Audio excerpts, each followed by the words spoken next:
धर्मशाला विधायकों पांठिरू जलदान। ग्रीष्मर उत्ताप वृद्धि पाउथिबारु जाजपुर जिल्लार विभिन्न स्थान में विभिन्न पांठिरू जलदान प्रक्रिया अनुष्ठित हेउथिबा बेले धर्मशाला विधायक श्रीयुक्त हिमांशु शेखर साहू निजस्व पांठिरू जारक निकटरे यात्री मानकु जलदान करी दही और सरबत बंटन करुछंती। जेते पर्यंत ग्रीष्मर उत्ताप जारी रहिबो से पर्यंत जलदान जारी रहिबो बोली विधायकों समर्थित माने कहिसंती।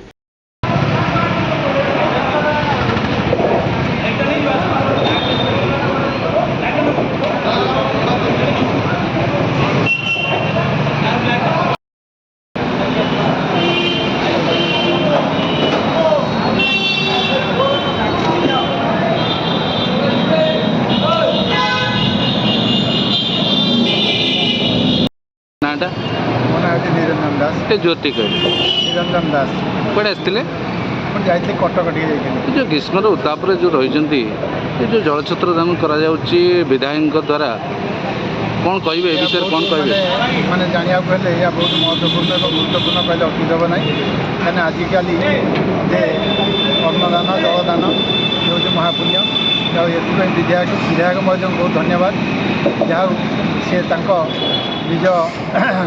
आठि जनहितर कार्य कर बहुत अशेष अशेष धन्यवाद। कौन कहे आज धर्मशाला विधायक द्वारा धर्मशाला बजार में जलछत्र दान कर विधायक पांठि ए विषय कौन कहे धर्मशाला विधायक लोक विधायक धर्मशाला सब जनसाधारण काम कर धर्मशाला प्रति नागरिक धर्मशाला विधायक प्रति पंचायत में प्रति जोन में गोटे गोटे जलछत्र खरादिन कराई सबू खरारे बुलूवा लोक खरारे जाऊा लोक जो समस्त सहयात्री अच्छा बस पथयात्री अच्छा जो मैंने समस्त बस में जाऊँ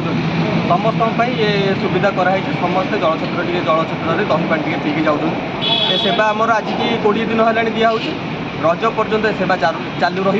रज पर्यंत लोक ये दही पानी पीबे विधायक जो जिनसटी लोकों ये जिनसटी बहुत उन्नत मानर जिनसटी आम चाहूँ धर्मशाला विधायक एमती आगू लोकों कम कर चलूँ आम सहित खाली जलछत्र दान नुह खाद्यर व्यवस्था है चंडीगढ़ गरीब श्रेणी मान मध्याह्न भोजन भी करा ए विषय कौन कहे अन्नदान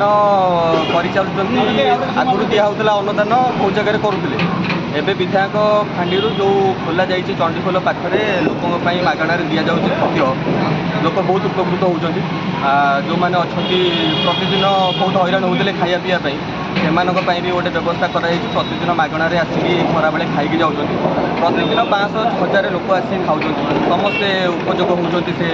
अन्नदान ये बात कही धर्मशाला विधायक सहयोग धर्मशाला विधायक सहयोग धन्यवाद।